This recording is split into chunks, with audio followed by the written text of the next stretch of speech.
Chapter 1. The Broken Wolf. The stench of bleach and blood never quite left the basement floor. No matter how hard Neah scrubbed, the scent clung to the concrete, embedded in the cracks like a scar that refused to fade. Her fingers, blistered and red, trembled around the worn-out bristles of the brush, but she didn't dare stop. Because he was watching. From the shadows behind the staircase, Cade leaned against the wall, arms crossed over his chest. His expression was unreadable, calculated indifference with the occasional twitch of cruelty in his jaw. Neah didn't have to look at him to know his eyes were cold. His mouth curled into that slight, condescending smirk. He'd been her older brother once, her protector, her best friend. Now, he was her captor. Her alpha. Her tormentor. "Faster," he said, his voice sharp as broken glass. "This floor should reflect the gods by the time you're done." Neah gritted her teeth and scrubbed harder.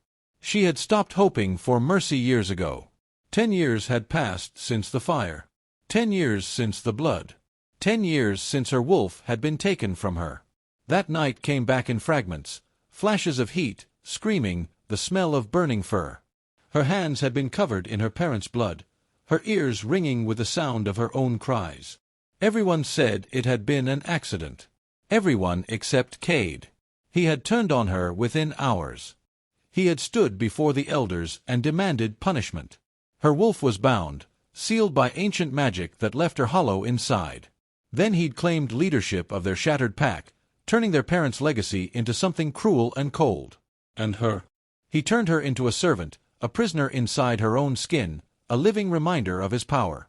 Now, at 22, Neah had forgotten what it felt like to run free. Her wolf, once vibrant and fierce, was nothing but a shadow, a whisper that sometimes cried in her dreams.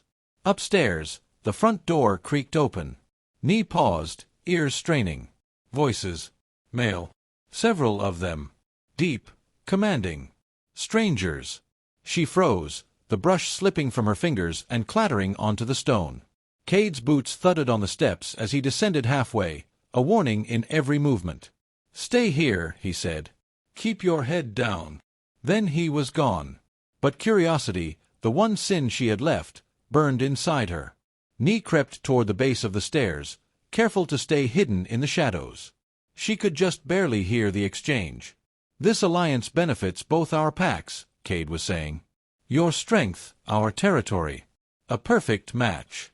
"Don't flatter yourself," came the reply, and Neah's blood turned to ice.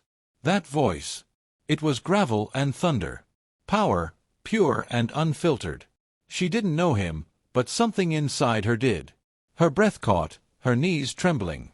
"I didn't come here to make friends, Cade," the man continued. "Let's discuss terms. Alpha Dane." Everyone had heard of him. The crimson-eyed Alpha. The monster of the northern cliffs.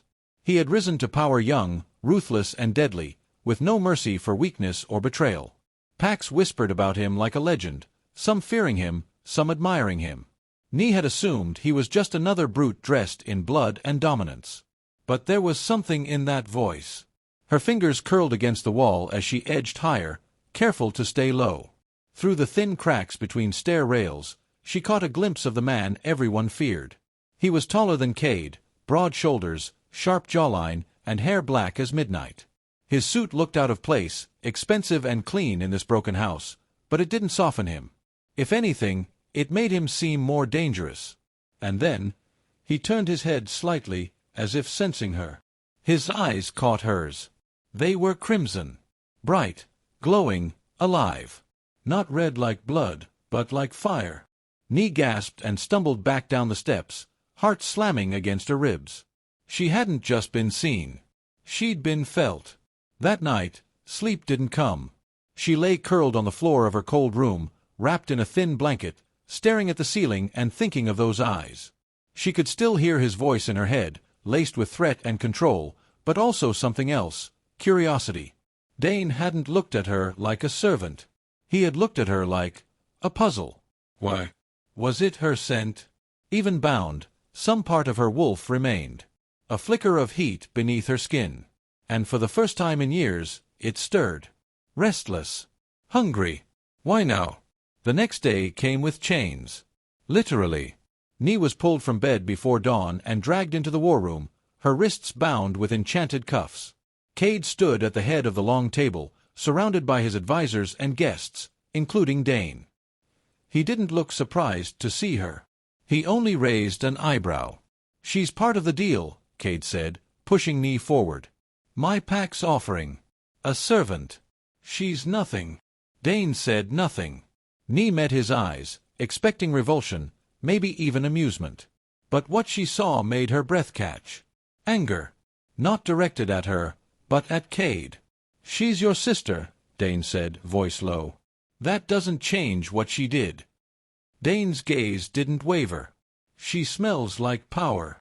Cade's jaw clenched. "She's broken." "No," Dane said. "She's been broken." That distinction hit like a knife. Then Dane turned to the council. "I'm amending the contract," he said. "She comes with me." Cade barked a laugh. "That wasn't part of the terms." "It is now," Dane replied, not bothering to look at him. "Or the deal's off." Neah's heart thundered. She didn't know if this was salvation or just a new kind of prison. But when Dane approached her and rested a hand on her shoulder, firm, warm, protective, something in her cracked open. The monster had chosen her. And for the first time in 10 years, she felt the faintest whisper of her wolf stir beneath her skin. Chapter 2. The Crimson Alpha. The Northern Territory was colder than Neah remembered.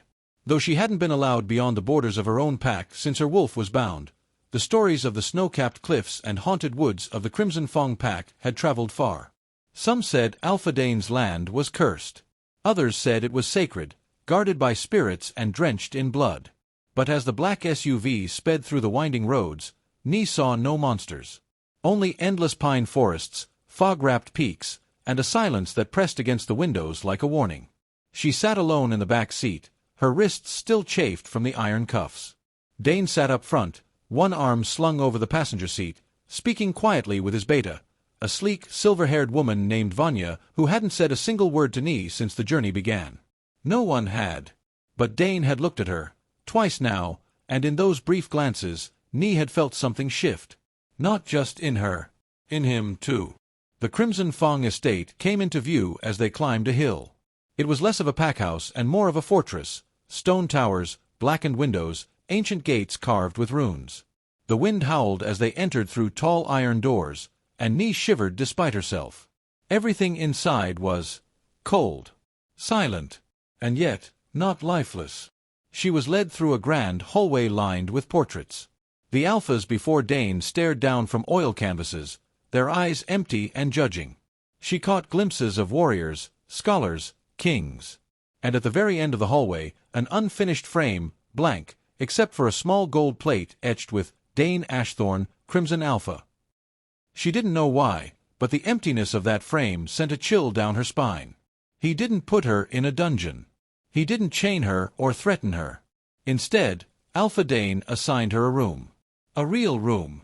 The door opened into a quiet space lit by a fireplace and a tall window that looked out onto the dark woods. A thick bed, a chair, a table with books. Not luxury, but comfort. More than she'd known in years. She stood frozen just inside the doorway. "Why are you doing this?" she asked, voice raw. Dane studied her from where he stood near the window. His crimson eyes gleamed in the firelight, unreadable. "You're not a servant," he said. "Not anymore. That's not your decision to make. It is now." Neah flinched at the possessiveness in his tone. "You don't know me." "I know enough." He stepped closer, his presence a storm pressing in on her. "You've been lied to. You've been silenced. Your wolf didn't kill your parents." Her breath caught. "How?" "I've seen bloodlust. I've seen madness. I've seen what it looks like when a wolf loses control." His jaw clenched. Whatever happened that night, it wasn't that. Neah's knees nearly buckled. No one, not even the elders, had ever questioned the story. Not one person had dared to ask if maybe she hadn't done it. "Why do you care?" she whispered. There was a long pause. And then Dane said, "Because the moment I saw you, I couldn't smell death. I smelled power. Suppressed, but still there." You're something else, Neah. Something no one's figured out yet. And Cade, he's afraid of what you might become if you're ever free. Later that night, Neah stood by the window of her new room, staring into the snow-frosted woods, trying to understand the wildfire burning in her chest. It wasn't just relief. It was confusion. It was desire. And it scared her. Dane's presence still lingered, even though he had left hours ago. She could smell him, wood smoke, blood, something darker, and feel the heat where his fingers had briefly touched her arm. It had been innocent. Barely anything. But her skin had sparked. She touched her stomach. Her core ached. She hated herself for it. What the hell is wrong with me? The next day, the pack welcomed her with silence and stares. They didn't trust her. She could feel it in every sideways glance, every tight-lipped nod. A few warriors growled low in their throats when she passed. And yet, no one dared lay a hand on her. Not while Dane's scent clung to her like a second skin. She was his now. At least, that's what they believed. That night, Dane summoned her to the training yard. She expected scorn. A test. Maybe even pain. What she didn't expect was a sword. "I want to see what you're capable of," Dane said, tossing it at her feet. Neah hesitated. "I haven't trained in years." "You haven't been allowed to train." "That's different." She picked up the sword. It felt heavy. Foreign. Her fingers didn't remember the grip. Her stance was weak. But her soul, her wolf, stirred. Dane circled her, shirtless, muscles carved like stone under the pale moonlight. His crimson eyes never left hers. They sparred. And it wasn't fair. He was stronger. Faster. Precise. But he wasn't cruel. And every time their blades clashed, something inside her burned brighter. By the end of it, she was panting, sweating, trembling. "You've been caged too long," he murmured, stepping closer. "It's time to wake her up." Neah's heart thundered. "Who?" "Your wolf." Their faces were inches apart now.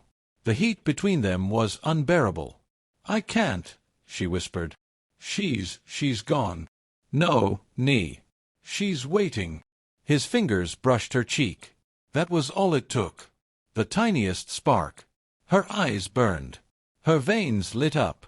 And for one breathtaking second, she felt it, the wolf within her, clawing at the walls of her soul. She collapsed. The training yard spun.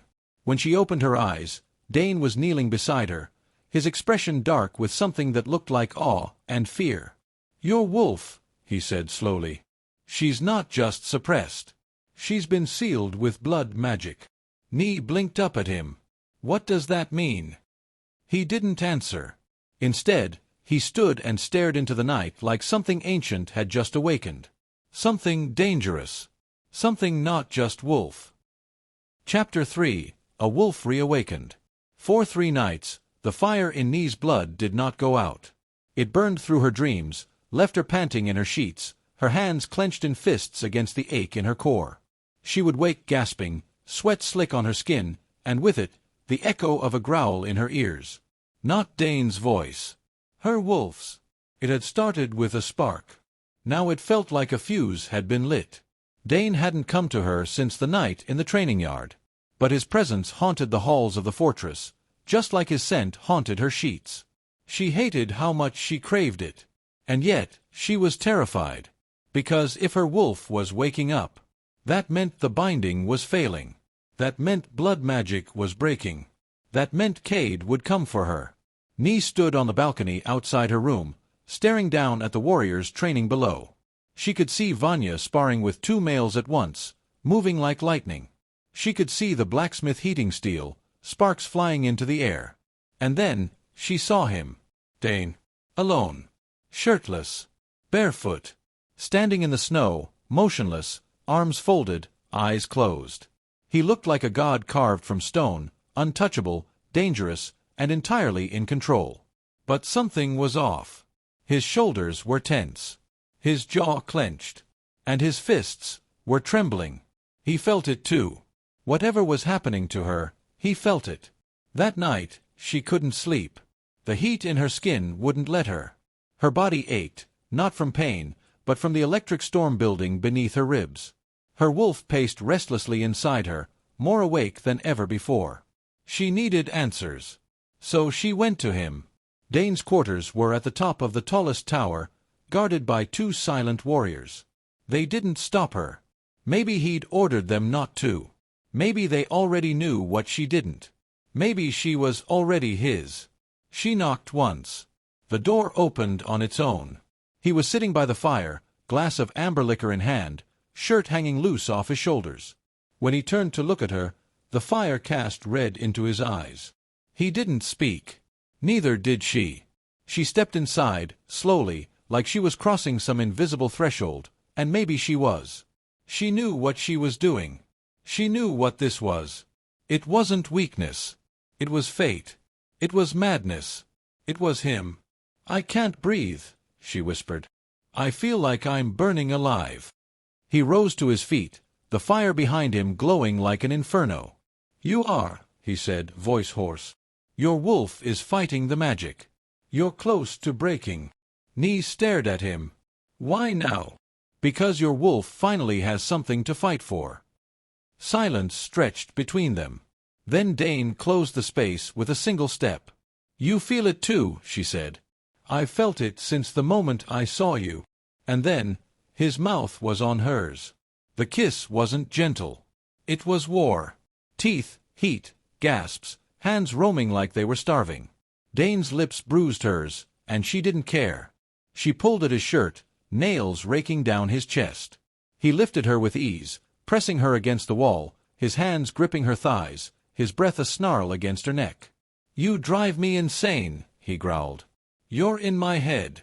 My blood. My Alpha," she whispered. That broke something in him. He carried her to the bed and laid her down like a worshipper at an altar. His kisses turned reverent. Slower. But the fire never dimmed. Every brush of skin sent sparks through her veins. And when he finally claimed her, her wolf howled inside her. It was more than sex. It was a claiming. A tether. A vow. Afterward, she lay against his chest, heart still pounding, the silence between them full of something sacred. Dane stroked her hair in silence. "I think I'm losing my mind," she whispered. "No," he said. "You're finally becoming whole." Her fingers traced the scar over his heart. "You knew all along I wasn't just broken." "I've been watching you," he admitted. "Since the moment Cade brought you into that room. Your scent. It's not just wolf. There's something else in it. Something old. Something dangerous." Neah stiffened. "Like what?" "I don't know. But I've seen blood magic before. I've never seen a seal like the one on you. It was done by someone powerful. Not just to suppress your wolf, but to hide it." Neah sat up. "Why would anyone hide my wolf?" Dane hesitated. Then, "Because your wolf isn't just wolf. She's something else. And someone wanted to make sure you never found out." The next morning, she woke alone. But on the pillow beside her, Dane had left a single white feather and a note. "When the blood moon rises, you'll remember who you are. Stay close." Neah stared at the words, her fingers trembling. The blood moon was in 3 days. And something told her everything was about to change. Chapter 4. The Blood Oath. Neah no longer walked the halls of the Crimson Fong fortress like a ghost. The whispers still followed her, soft murmurs of distrust, curiosity, fear, but the weight of their eyes didn't crush her the way Cade's had. Here, she was not beaten down or silenced. Here, she was awakening. She could feel her wolf pacing just under the surface now, sharper every day, her voice no longer a faint cry but a low growl in Neah's mind. Sometimes she saw glimpses in the mirror, amber eyes flashing in place of her own, pupils narrowing, claws ghosting under her fingertips. The blood moon was coming. Dane hadn't touched her since that night. Not in the way she wanted. He kept his distance, busy with patrols, council meetings, threats from the southern packs. But every time he passed her, his scent curled around her like silk. Every look he gave her was filled with restraint. His wolf was holding back, and she could feel it. He was waiting for something. Or fighting it. 3 days before the blood moon, the dreams began. They started as flickers, trees on fire, the echo of her mother's voice, the screech of metal. But then they became memories. Twisted versions of the night her parents died. She saw the fire, yes, but there was someone else there. A figure in the shadows. Cloaked. Whispering words she couldn't understand. Blood magic. It hadn't been her. She had been tricked. Bound. Set up. She woke gasping, soaked in sweat, a scream caught in her throat. Dane was in her room in seconds, half-dressed, eyes glowing with crimson fury. "What did you see?" he asked, kneeling by her bed. Neah clutched his arm. "I think someone killed them. On purpose. Framed me. I don't know who." Dane's expression darkened. "Did you see a symbol? Anything magical?" She closed her eyes, struggling to recall. A circle. Runes. Something with a crescent. A double crescent. Dane's breath caught. He stood abruptly and paced the room like a beast about to shift. "What?" she asked. He turned to face her, jaw tense. "That symbol belongs to the Shadow Altar." Neah blinked. "I've never heard of that." "You wouldn't. Most packs have buried the name. They're ancient, dark, rogue wolves who serve something older than the moon goddess. They used to create blood-bound soldiers, wolves who could destroy entire clans with a whisper." Her stomach twisted. "You think I was one of them?" "I think someone tried to make you into one. And when it failed, they silenced you." Neah felt cold all over. "But why my family?" Dane's eyes met hers. "Because your mother wasn't just a healer, was she?" She shook her head slowly. "No. She had gifts. She could see things. She used to say, 'I had her sight.' That's what they were after." That night, Dane took her to the temple deep in the forest. It was ancient, built from stone and vines, hidden beneath the roots of a dying tree. Only the Alpha could enter without invitation. But Dane brought her. Inside, she saw symbols glowing faintly along the walls, protective runes, ancestral carvings, and a massive stone basin filled with silver water. "This is where we take the blood oath," he said, his voice low. "Where we bind our lives to something greater than ourselves." She stepped toward the basin, mesmerized. "It's beautiful." He watched her carefully. "You were never meant to be a slave, Neah. You're more than a wolf. You carry something sacred. The bond we feel, it's not just chemistry. It's legacy." She turned to him, breath-catching. "So what are we?" He took a step closer, his eyes glowing. "You are my mate, Neah. My fated. And I think the blood oath meant for me was always you." Her lips parted in shock. She'd suspected it, felt it in her bones, but hearing it broke something inside her. "I don't deserve you," she whispered. Dane growled, deep and fierce. "Don't say that. But I'm broken." "No. You're being reborn." And then he kissed her again, slow this time, reverent. Like she was something holy. She felt herself melt into it, into him. She let herself fall. They lay together beneath the moonlight in the sacred temple, wrapped in blankets and each other. Their bodies pressed close, skin to skin, their bond now undeniable. "I don't want to lose you," she whispered. "You won't. I can feel something coming." Dane nodded. "Me too. That's why tomorrow we perform the oath." Her heart stopped. "But I'm not ready." "You are. But what if I'm not just a wolf? What if I'm something wrong?" He touched her face gently. "Then I will still choose you. Every version of you." She closed her eyes. A tear slid down her cheek. "Even the monster." He leaned in and whispered against her lips, "Especially the monster." The next day passed in a blur. Preparation. Rituals. Cleansing. Vanya dressed Neah in ceremonial robes, deep crimson to match Dane's title. Runes were painted down her arms, each stroke a whisper of power. The moment she stepped into the forest again, the air crackled with tension. Everyone was there. The council. The warriors. The seers. And Dane, standing at the altar, waiting for her, powerful and perfect in black. She stood beside him as the moon priestess began the rite. "Do you, Alpha Dane Ashthorn, Swear your blood to this bond? I swear, he said. Do you, Neah, accept his bond, though your wolf be bound, though your truth remains hidden? I accept, she said. The priestess nodded. Then seal it. Dane turned to her, took her hand, and together they sliced their palms over the altar. Blood met stone. The sky pulsed. A wind roared through the trees. And then, pain. Neah screamed. Her back arched. The seal on her wolf snapped. And she saw it all. Her parents' death. Cade's betrayal. The cloaked figure. The shadow altar. The spell. The blood. The truth. She wasn't just a wolf. She was something forgotten. Something feared. A bloodborn. Born of prophecy. Daughter of the sighted. Bred to either bring salvation or ruin. And as the crowd watched in shock, Neah collapsed at Dane's feet. Her eyes glowing white. Her voice a whisper of prophecy.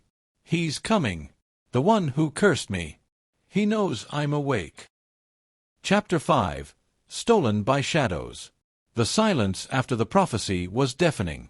Neah lay trembling on the altar, her eyes glowing with remnants of ancient magic, her skin marked by the blood oath now seared into her soul. Dane knelt at her side, one hand gripping hers, the other clenched into a fist so tight his knuckles were white. She's not a wolf, someone whispered. She's a cursed one. No, she's a bloodborn. Dane rose slowly, his aura igniting like wildfire, his voice deadly calm. Say it again, he growled, turning on the speaker, a councilman who now looked more afraid than defiant. Say it again, and I'll tear your throat out. The murmuring stopped. Only the wind dared to speak after that. Vanya stepped forward, her usual stoicism shattered. Dane, we need to protect her. Whatever this is, whatever she is, your enemies will come for her now. You know that. Dane looked down at Neah, her body limp but alive. Let them come. They brought her back to the fortress in silence. Neah didn't wake for 2 days. When she did, her first word was Dane's name. He was already at her side. I'm here, he said, brushing the hair from her face. You're safe. No, she rasped, voice hoarse. None of us are. I saw him, Dane. The one who bound me. He's not just a rogue. He's something else. Something ancient. Dane nodded. We're looking into it.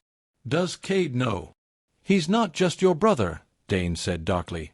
He's the one who brought the shadow altar into your life. Neah froze. What? Dane's expression twisted with regret. I sent scouts. I've seen the records, Neah. The bindings. The old council notes. Cade offered you as a vessel to the altar when you were 10. Said it was to preserve the bloodline. But they rejected you. Said you were too powerful. So they bound you instead. Neah's throat tightened. My own brother.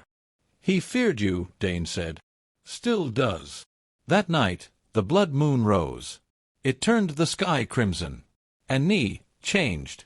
She shifted for the first time in 10 years. But her wolf wasn't like the others. She was massive, with silver-white fur and glowing violet eyes, not gold like normal wolves.